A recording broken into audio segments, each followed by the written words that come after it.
Hey everyone, welcome to Zelda Speedruns. This is Popsicle Sticks. I'm the director for the 2026 Mentor Program here on Zelda Speedruns.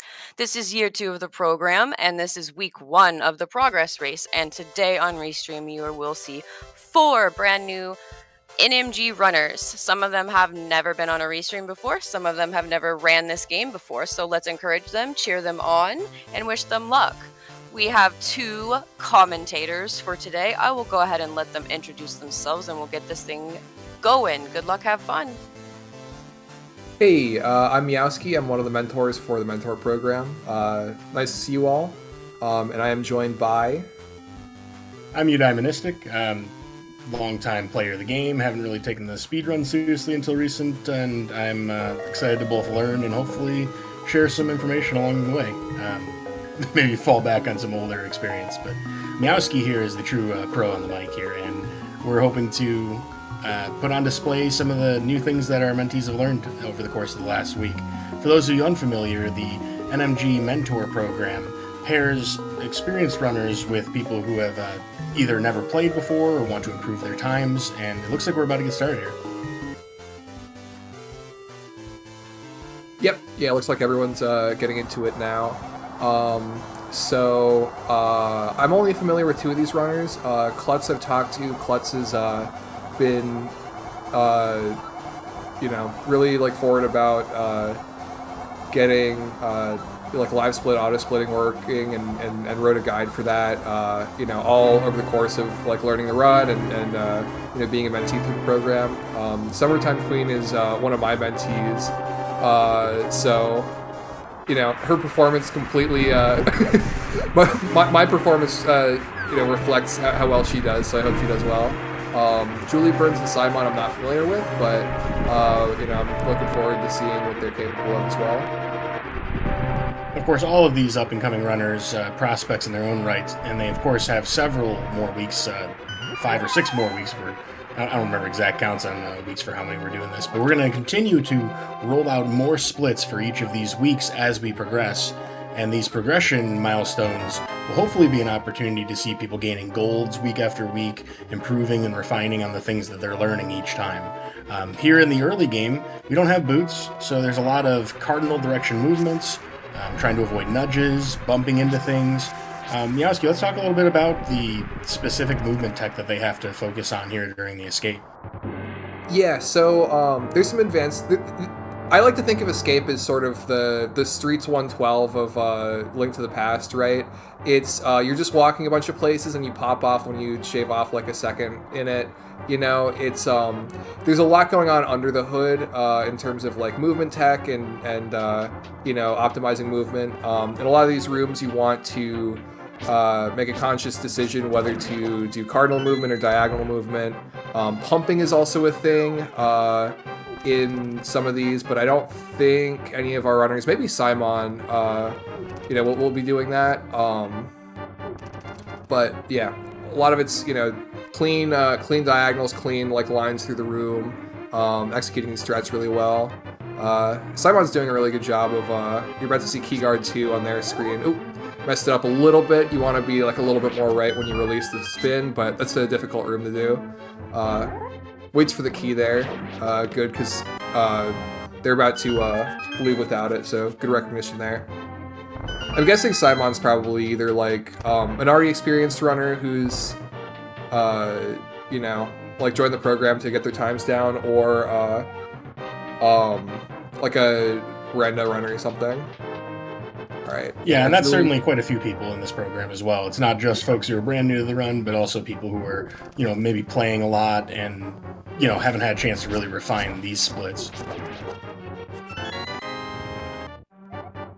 Klutz gets a 1-pot 4// Aghanim, or not Aghanim, Ball and Chain. Really solid stuff from them. Knows to boomerang the guard too. Really impressive there. SDQ unfortunately taking a death in Keyguard 2, but does Keyguard 1 pretty well on the way back. Now we see Julie doing 2-pot. Nice, good job. Call that 2.5, right? Yeah, I guess so, yeah. because she had to kill the other guard with the pot. So I guess in case you're not aware, so pots are really strong in this game. So you can kill the first, quote unquote boss of this game with 2 pots, like pretty quickly. It's a little bit quicker to use 8 slashes or to use 1 pot and 4 slashes, but all of that's like around the same speed. So yeah, there are a lot of rooms here where there are like different levels of difficulty strats. Yeah, and we were talking a little bit about the key guards, in particular 1 and 2, how we're trying to get, a spin or a double spin, depending on which key guard you're looking at. And that's one of those really important nuances to the strat itself, where you have to get close enough and also bounce them in the right direction. And that's something that can really only be improved by doing it more and kind of, looking at how you've done it in the past and adjusting.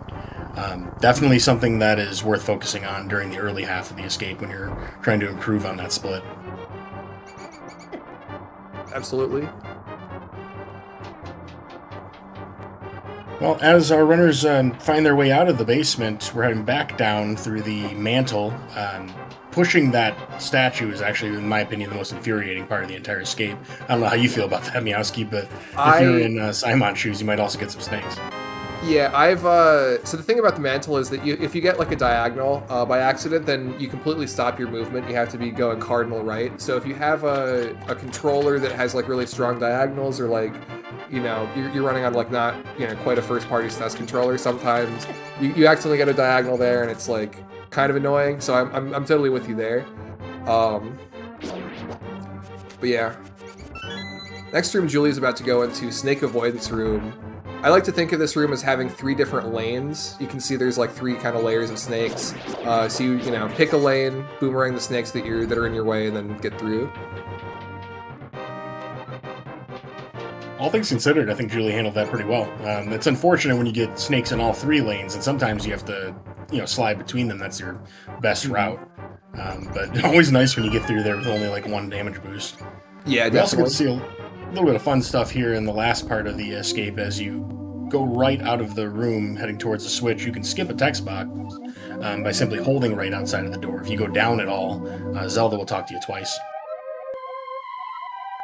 Yeah, fun little, the reason that works is because when you're holding like left and right out of a door, you can be pushed out of it without going down at all. So you're like missing the trigger for the text box by like a pixel there. You're about to see Julie do it in 2 rooms as well. So we have two runners already out of escape really quickly too. Yeah, Klutz got a 6 out of 3. That's like really impressive. I think they're new to Link to the Past speedrunning as well, which is like extra impressive.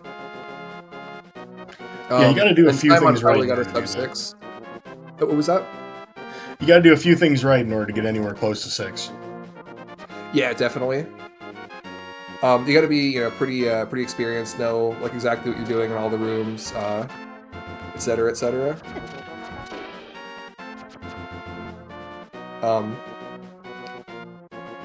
Yeah, this overworld screen on Simon's side is there's a lot of moving parts here. A lot of Octoroks that can go in, just like random positions. Nice gets the so you can get through that statue like a few different ways. Some people use a boomerang, but Simon used a sword slash to get through. Oh, gets hit by the guard there. Yeah, I would say if there's any part of the game where pumping really counts for a lot, it's probably these staircases here, because you can actually dodge that blue guard with good enough wiggling. Yeah, definitely. And also stair drag canceling at the top. It's a very, very technical screen. A lot of like, just a crazy amount of like D-pad inputs at a high level.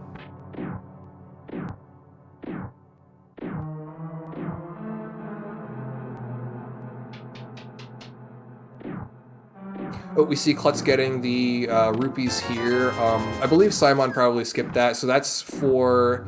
I believe it's so that you can get a second bottle in Kakariko later. Yeah, and that makes sense. You would probably get the Sahasrahla rupees if you only cared about, the Kiki rupees later, so this is definitely for a bottle.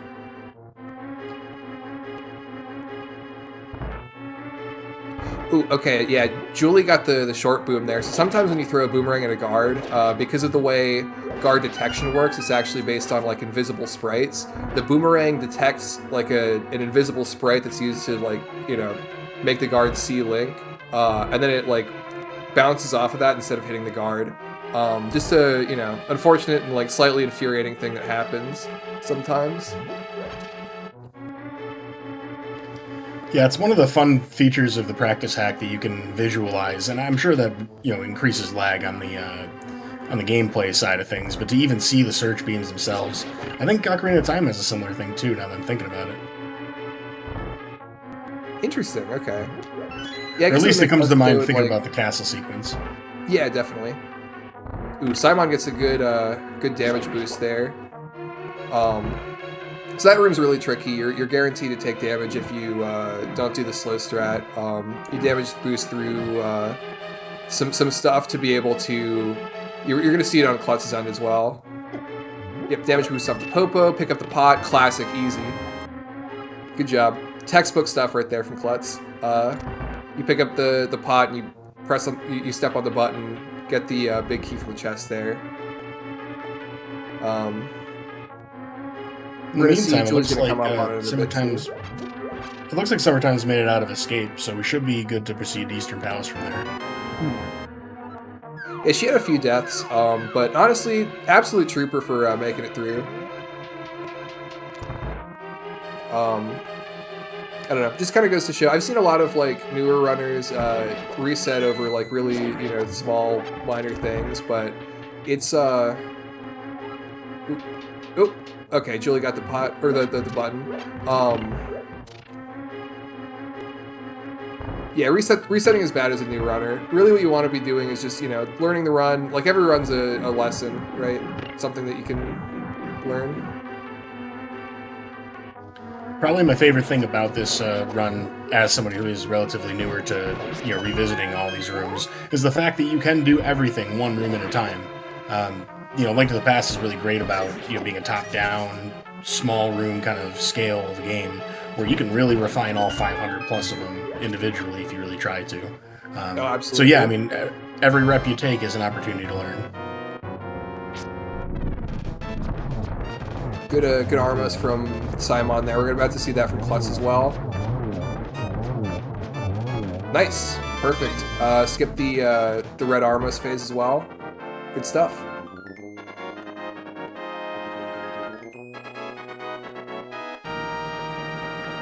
Yeah, Armos is a deceptively difficult boss fight. I mean, once you really have it down, you can do it pretty reliably, but there's not a lot of margin for error, and having enough arrows is a thing that somebody who isn't paying close attention could easily, fall short on.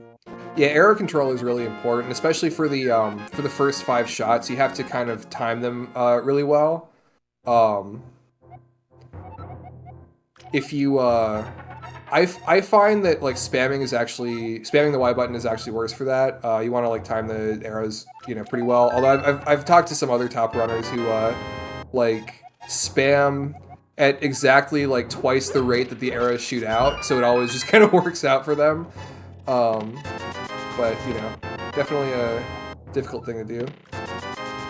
And that's because you can only have one arrow on screen at a time. Is that right? It's one arrow flying through the air at a time. So you can press Y while an arrow is flying through the screen and pull back the bow, but the previous arrow had to have like landed before the next arrow can go out. So you can have like 3 arrows in the wall at a time, for example. All right, we have a few closing up on our first finisher. Yep. Yeah, we have a few mentors and mentees just finishing up. Because mentors are also allowed to join. I think Iwase was the first finisher. So Simon finishes. Klutz should be like close behind.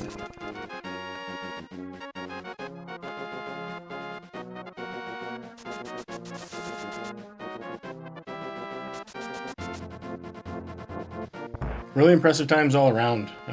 You can only do so much before you get the boots to be fast, and they really put it all on display here. All right, now we're gonna see Julie do the hopefully the spin speed. We're gonna do okay. We're skipping the spin speed. Honestly, fair. Probably would like lose a bunch of time and be frustrating to if you like missed that a bunch of times. Going down the stairs, you wanna hop off the ledge there instead.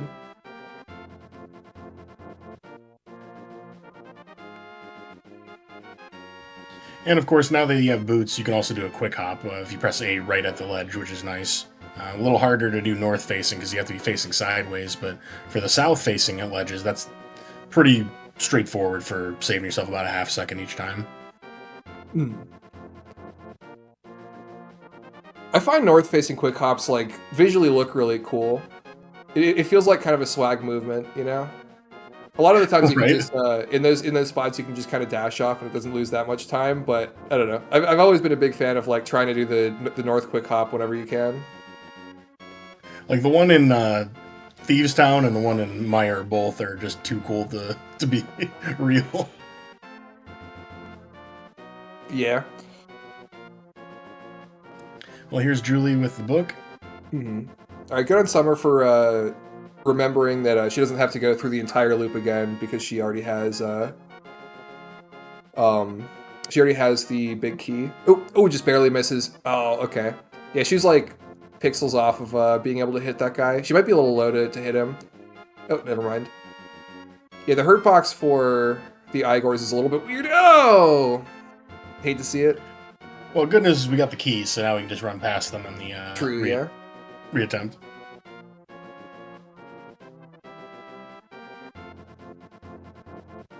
Ooh, I think she might be forfeiting, but yeah, honestly, like good stuff to all the runners. Really impressed to see like everybody's improvements. It is a difficult game, especially early on when you don't have any safeties and you're running on like razor thin margins, right? You're in Eastern, you lose like guaranteed a heart and a half at least from doing the damage boost stuff, and then everything does like at least a quarter of your health. So, it's can definitely be rough. And there's always individual things to keep working on and improving on. Most important thing is to keep trying. You got to keep running at it. I think all of us can easily say we've had many Eastern Palace deaths over the course of however many runs we've all done, because I think everybody faces that more than a few times, whether they're damage boosting or not. Oh yeah, I've died in Eastern Palace like hundreds of times. It's it's rough. But yeah, I mean, if we all just focus on getting right back on the horse and keep going, we're all going to keep improving. So I'm really excited to see what the progress races are going to continue to turn into as we go week over week. Obviously, we'll have a bunch of different people being featured on these streams, but everyone who is participating that's a mentee will be continuing to do practice sessions each week. One-on-one time with their mentors, and in all reality, we should be seeing a lot of improvement from everybody, which is really exciting. Yeah. Again, we have a few more weeks of this up until the end of March, I believe, is when we run this too. So, yeah.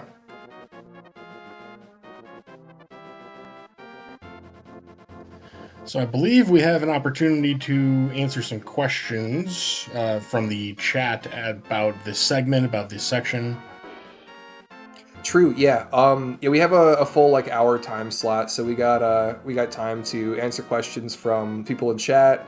Ooh, also we got Klutz and we got Simon in here for a post race interview. How are you both doing? Oh, okay, Klutz is gone. Hello. Hey, this is Simon. How do you feel about the race? Glad it's over, because restream equals nerves. Oh, fair, yeah. I've been there. So what's your background here? Because I can tell, unless you're like the GOAT or something, like you probably have some experience with Link to the Past before the mentor program, right? Yeah, with Rando a little bit, yeah. Gotcha. Okay. Yeah, how's your experience been with learning improving your times and stuff like that through the program?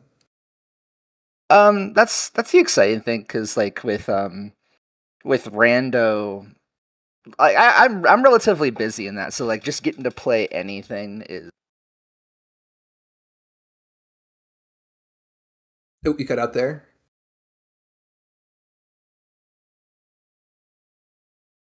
Hello? Are you still there, Simon? Sorry about that. Is my mic working? It's Yeah, working we now, can hear you yeah. now. Okay, yeah, my headset's not great, unfortunately. No, it's nice to. It's just different in that because wouldn't really you don't really grind segments in rando. You just kind of take what's given to you and keep going from there. So it's a different type of practice, a different type of like ways to see improvement. I'm really excited for it because I guess just rando oftentimes can just give you everything you need in that. And so I know that because of that, I may not be able to do things the right way or do things optimally. So it's nice to kind of like learn the actual NMG, actual like proper equipment strats for things. Mhm. It's a new learning experience, and I appreciate it. Yeah, glad you're enjoying it. I know it's definitely a different type of grind than rando is, which in a lot of cases isn't really even a grind. So I'm glad Exactly. you're Yeah. also enjoying this. Yeah. We're also joined by Klutz 450, one of the runners. You're actually new to this, right? This is like your first foray into Link to the Past speedrunning, if I'm not mistaken. Yeah, that's correct. Can you hear me okay? Is my audio good? Your audio is good. Yeah, good to hear you. All Hear right, from you. awesome. I'm a little under the weather too, so sorry for the hoarse voice. But anyway, yeah. So I grew up playing A Link to the Past on the Super Nintendo as a kid. But yeah, I never really got into speed running or rando or anything like that. I actually I got into A Link to the Past online when I had learned that you can play this online with multiplayer and cooperatively get through the game. And then that kind of turned me on to rando, and I would do like randomizer with multiple people. And then that turned me on to Archipelago, and I was playing different games, with A Link to the Past. Um, and then I can't remember what Discord channel I was in, but I saw someone talking about the last year's mentor program that obviously I had missed, and I was told, hey, keep an eye on this announcement channel here, and we'll let you know when the next one is. And that's essentially what I did, and here I am. Nice, good to see you here. Honestly, personally, I'm really impressed with like how quickly you've taken to this. I mean, like a 603 escape is really solid when you're like a few weeks into learning this. So, Yeah, well, huge congrats to that.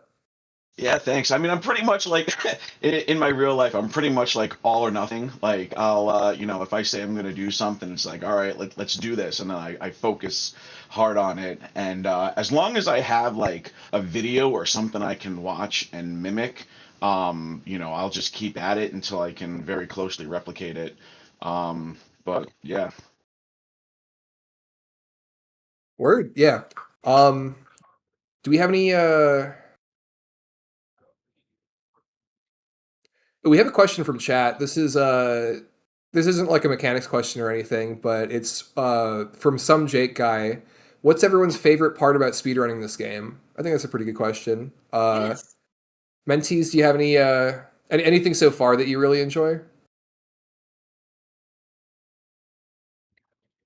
I mean, for me, it's really just just the community really is like the most fun thing to me, especially this mentor program. I know like as a new guy jumping into some like new Discord or new group or whatever, you feel like the new guy and feel like, oh, if you ask a question or you need help with something, you're gonna get those virtual eye rolls. But no, this program and this community have been very supportive, and I think that's the most exciting part is just learning from everyone else and seeing that improvement in my own game from all the help I've been getting. Nice. What about you, Simon? Yeah, I think the community is a big part of it. I would have been a long time ago. I would have been way too afraid to hop into any of this stuff because you feel you're not good enough, or you feel you're gonna have to just have races against great players, and that you just kind of feel like an outsider in that.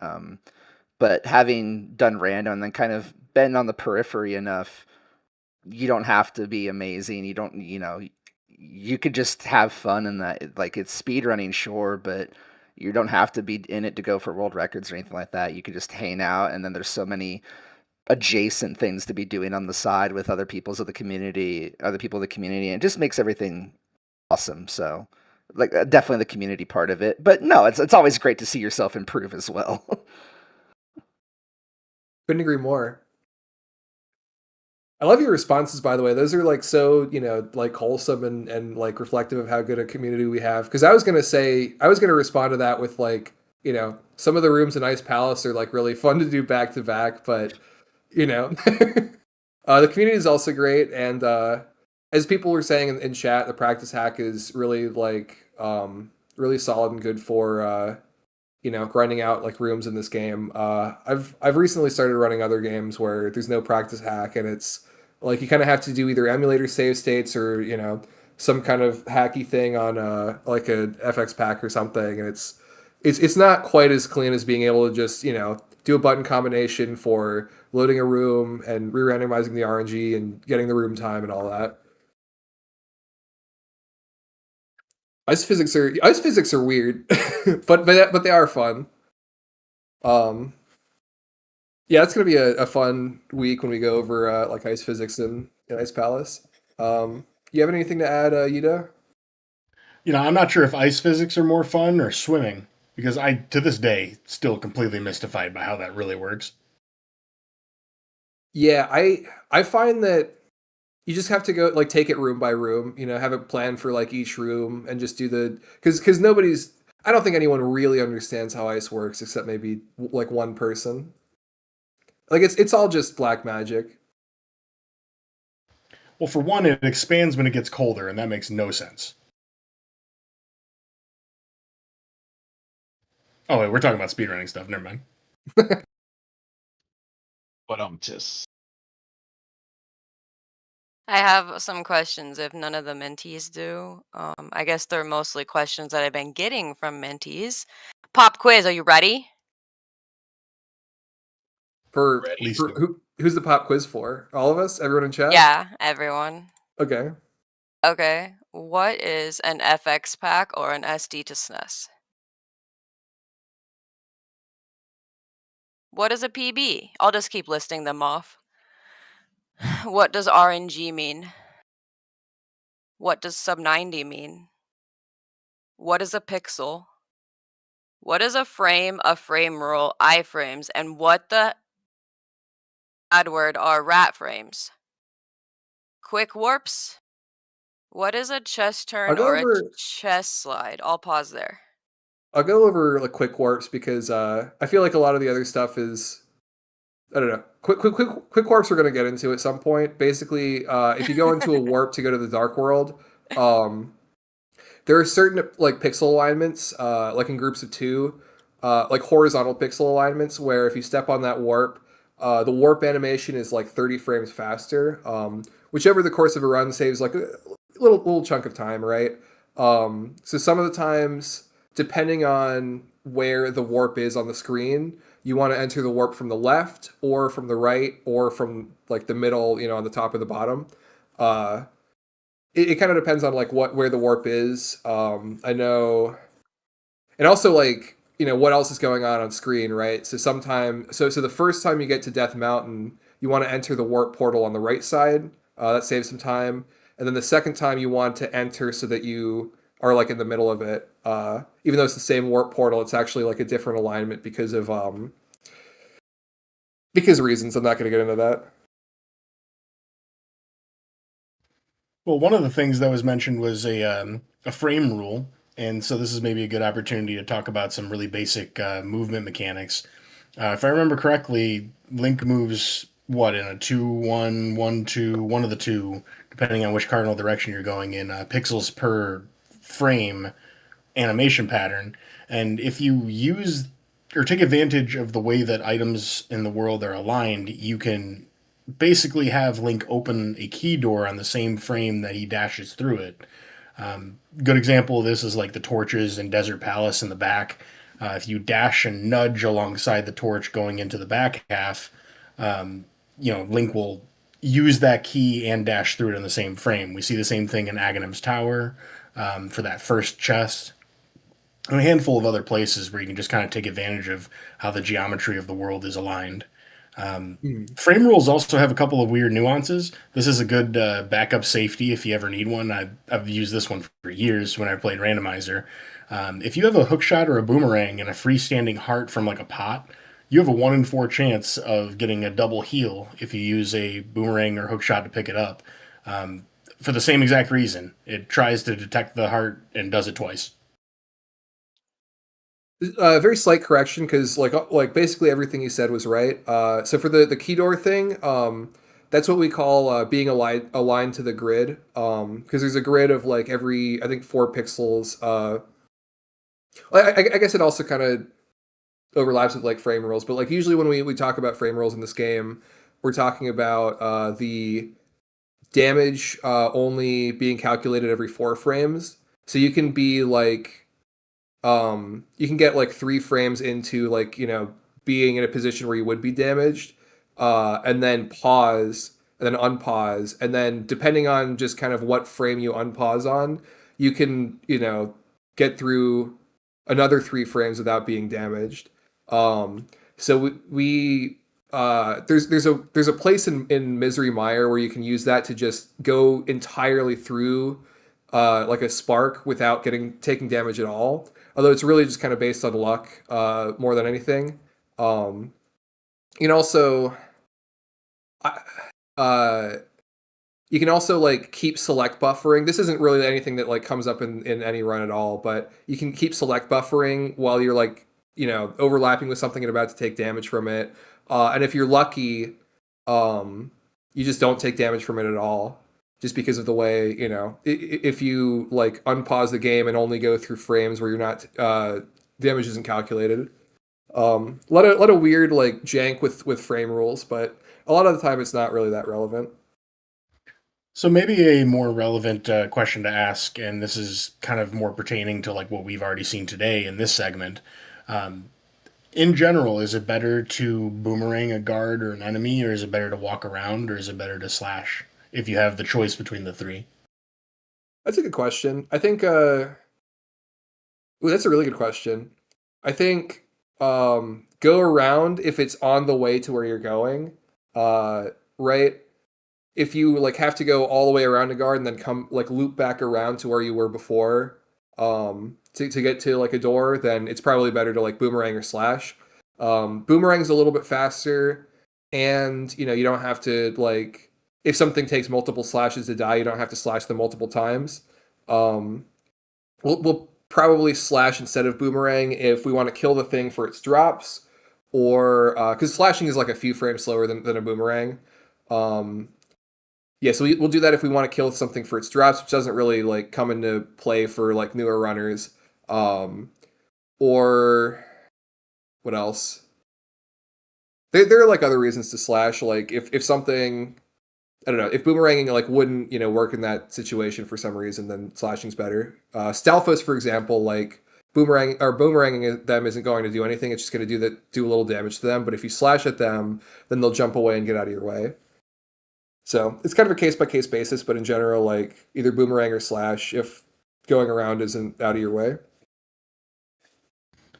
Yeah, I What know. Like for about me, what one of the things that I was doing was like the snake room and escape was a little rough for me, and I was slashing at the snakes because I noticed that sometimes like I would slash them and I know I wouldn't kill them, but I would knock them out of my way. But then my mentor was saying, yeah, don't do that because it takes 2 slashes if they're still in your way to kill them and go. Like just boomerang them, they stun them, and you walk right through them. So that's one of the things that I changed up from advice from my mentor. Absolutely, yeah. Yeah, boomerang and snake avoidance room is the way to do it. Or even there, that's also a case where like if you have like multiple snakes in your way, in like one sort of lane, but then there are no snakes below it, there you can go around it. It's a little bit faster.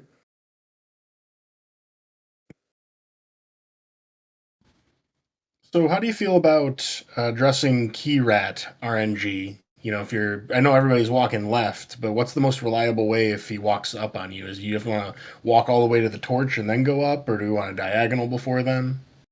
I'd say diagonal before then and try to get to him. And some RNGs he like stops like part of the way up, and you can kind of diagonal up, slash him, and then throw a boomerang.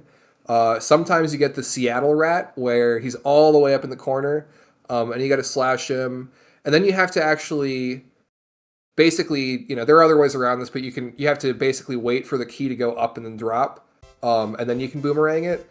Because when the key's like, if the rat's all the way up in the top of the wall and the key, jumps up, you won't be able to boomerang it because the wall's in the way.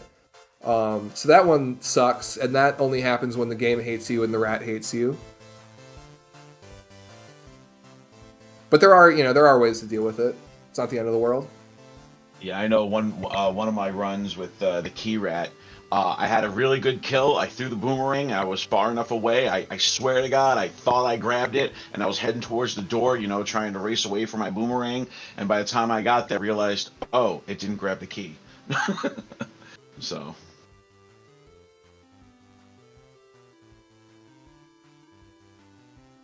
How much time do we have left on the block? I think we're like 5 to 10 left.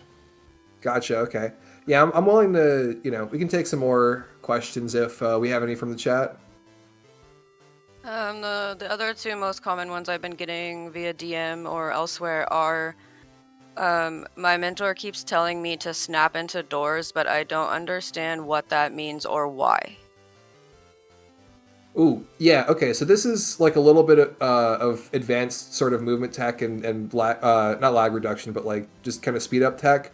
The way doors work in this game, for almost all doors, if you are like kind of facing a wall and you like diagonal into a door, under the hood it's different, but like I like to think of it as the edges of the door are kind of rough, right? So it slows you down if you're like diagonaling into the door. But what you want to do is, if you're already up against the wall anyway, you cardinal like around the edges of the door, and get like a clean entry directly in the middle of the door. That saves like a little bit of time. So what you can do for key doors, for example, if you like open the key door and you're diagonal down right from the key door, basically, for example, after it opens, you go left and then up, and then you're into the door. Saves a little bit of time. Not really something, super worth thinking about if you're just trying to complete a run. But like if you're, going for like a sub 90 or like trying to improve your times beyond that, like clean door entries into door is kind of an important thing. So like a 90-degree angle with a cardinal direction. Yep. Yeah, exactly. And there are a few exceptions, but, don't worry too much about it. Another really common question that keeps coming up on my side is, my mentor is telling me that I have stair drag, but I don't know how to fix it, or I don't notice when I actually get it or don't. Yeah, so if you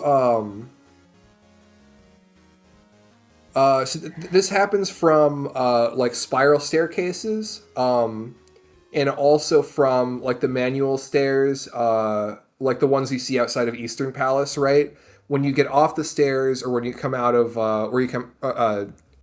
when you start moving out of the spiral staircase, like after you get spit out in the next floor, if you just keep holding the same direction that you're going, and you can test this out on your own, you'll notice like a little bit of a slowdown. Link slows down and then it'll kind of speed up to normal speed. So there are two ways of avoiding that, because that loses a little bit of time. You can face or move left or right. You only need like one frame of movement left, and 2 frames of movement right at least. Sorry. Specifically, if you choose to go left, you only need 1 frame of movement left. If you choose to go right, you only need 2 frames of movement right. So left is like a little bit more optimal. And then you can continue moving the direction you're moving. You can also achieve the same thing by tapping the A button if you have boots. So you'll notice like a little if you tap quickly, you'll notice like a little bit of a dash dust like pop up, and then Link will kind of speed up a little bit. Just a little bit of time save, but it's over the course of a long run, there are a lot of staircases, a lot of places where you can do that. But just be careful because doing this also takes you out of spin speed. For like similar reasons for why the slowdown happens in the first place. So then it would be good to do that out of like a spiral staircase. We wouldn't want to do that like the tap strat out of like a manual staircase. No, you can still do that. I do that for the eastern staircases. It saves like a little you don't bit of have time. boots. Yeah, because you don't have boots. It's also like a little bit faster to do like the tap strat if you do it optimally. Well, it depends on how long you're like holding down for, or you're pressing for the A press. If you like do that really quickly and you only have that down for a frame, then you don't even see the dash dust, and it's the same as just doing like a 1 frame tap left. Yeah, very good question, honestly. Got one more for you, Nash. Yeah, go for it. I keep bonking, but my mentor says I am neutral dashing. What is neutral dashing? I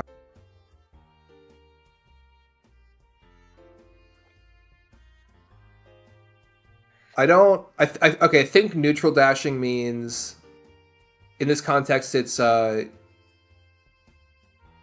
you're dashing without doing any movement before the dash. I think I'm a little confused as to what the context is for that. I don't know why that would like affect anyone bonking. I interpret it as they're not holding the D-pad, so then when they try to cancel their dash, instead of canceling with a diagonal input, they're just bonking and then carrying on. Oh, gotcha. So there are some rooms in the game that you should always be holding the D-pad, and there are some rooms in the game where you will purposely not want to hold the D-pad, but it's very specific depending on the screen you're on. So you're going to need to ask your mentors, I think, for more info about this. That's fair. That's kind of some advanced stuff, whether you're like canceling with a diagonal or a cardinal. I find, and also sometimes, so the issue with I'm gonna maybe disagree with some other mentors for this. I think that's focusing on that is like important when you're like, if you have like a solid like controller and you don't have D-pad issues or like diagonal issues specifically, and you're like grinding your times down for a room. That's like something important to think about. If you're just starting out, like don't worry too much about how you cancel the dash. Just like try to cancel it and then focus on just making sure you try not to bonk and like do the room correctly. Because if you have like a controller that like maybe isn't a first party SNES controller and maybe it has like really strong diagonals. I started out on a controller like that.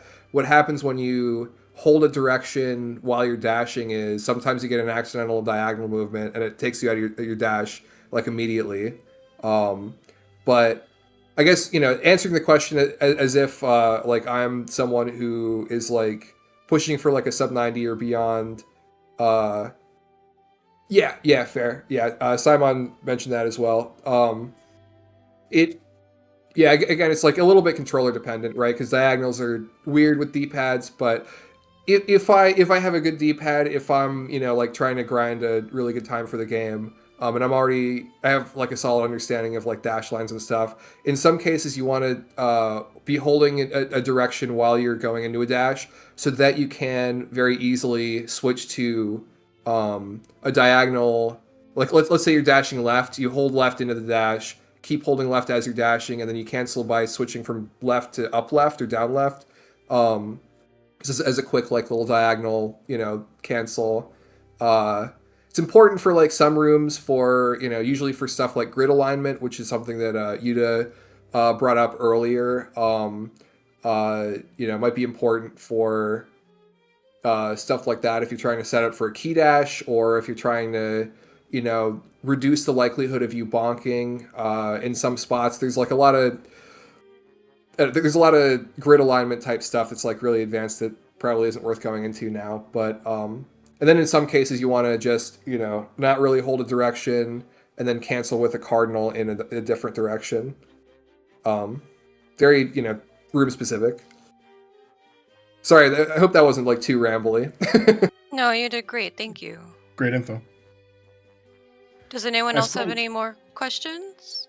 I think I want to propose one and maybe answer some of it and gather more from y'all about it. But if some of you guys are taking deaths maybe earlier in the run, there are some hearts that are worth picking up along the way that are good to know about. A couple of them that I've used a lot. Left side of the castle entrance, when you're going up that hallway with the 3 guards, that's a good one. There's 2 hearts there. You also, of course, have the ball and chain hearts, which you should be throwing pots if you're taking damage. A couple of lesser-known ones, the first pod in the back half of Escape as you're going into the dark room, as well as in Eastern, there's quite a few. Obviously, the switches in the main hub area both have hearts on both sides. But also next to the arrows on the right half of that room as you go past the big chest. And of course in the Stalfos dark room as well, there's one directly above the door. Are there any other major early game safeties, like backup options that you're aware of beyond that? There's fairy pots in Eastern. Or like you jump down. Oh, yeah, that's a good one to know actually. So in the main room with the big chest, right as you're going up the stairs at the top part of the room, before you get into the room where you have to kill the Igor for the key, you can go to the side and then jump down into those big pots. It'll bring you to a different room that has fairies in it, and then I think there's like a warp to teleport out to go back to the main room, if I remember correctly. Yeah, it takes you right back next to it. It's yeah, if you're on like half a heart and afraid to go into the greenies room to get that key from the Igor. I used to do that when I was very brand new. That's really good to know. Actually, I should tell my mentors about all those. Thanks for bringing that up. There's also, I think, so in the anti-fairy pot room, which is the one after you get the key in like the back half of Eastern. Normally we get top right, top left, and bottom left pot. I think bottom right also has a heart. That sounds right. And then in the 2 red Igor rooms, all the pots have, if I remember correctly, top left is a heart, and then middle left, bottom left are arrows, and on the right side, top right, middle right are arrows, and bottom right is a heart. So good amount of hearts like in those areas. But yeah, really good to know about that. Thanks for bringing that up. Thank you.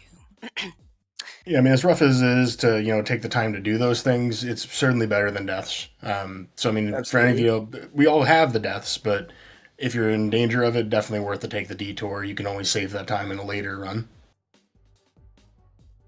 Yeah, so that's about it for questions and time. I will say keep asking your mentors if you need help. Just to remind you guys again, they signed up to help because they want to help you. So ask them if you need it. Our next restream for the lecture is going to be done by Miowski. And that's going to be tomorrow, February 8th at 1 p.m. Eastern time. And he'll be picking up where Corey left off. So we'll be starting at the entrance of Desert Palace. And I will also say that please pay attention to the Mentor Program announcements channel, because not every progress race will coordinate exactly with the ending of the teaching lectures, and that's just to try to minimize like the major route deviation. So for example, we stopped at Book this time because sometimes runners will go north after Book and get a bottle, maybe 2 bottles, whereas other runners go directly to Desert. So for the next race, the stopping place will be announced after Miowski gets through his section, and after I kind of see, where are the runners at, how are we doing, where should we really stop. So I announce that as quick as I can with as much knowledge as I can, and when the mentors provide me information, I keep that in mind, and I always take everything into consideration that the mentees tell me as well. That being said, any more questions for me? Yeah, just a quick one. Just for the people, just so people know, what? So my section is from the beginning of desert to where does it end? Is it the end of Hera or is it Aghanim's Tower as well? Let me check. Nash, week 2, desert. Options to get to Hera, including the West Side Breeze or Fake Flippers. And then you could bring up tree poles, but ask their mentor if they're, not at appropriate level for it. You go to Master Sword Pedestal, you'll grab the mushroom, leave the woods, you'll introduce Hyrule Castle, and you'll end at Aga 1. So we're getting all the way through the rest of Light World this coming week. Okay, sounds And good. and if the mentees can't keep up with that, that's fine. We'll adjust. Yep. Yeah. If we Okay, have to good to know. stop at the woods and get to Hyrule Castle for the next race, then that's what we'll do. Just please pay attention to the announcements because that's where you're going to find the information that's being relayed from me to the mentors, who then will do their very best to relay that to the mentees. Cool. Cool. Good to know. So we're going to go ahead and send a raid out to Algo, who is a mentee, and he recently got his sub 90, which means he got under 1 hour and 30 minutes, which was his goal.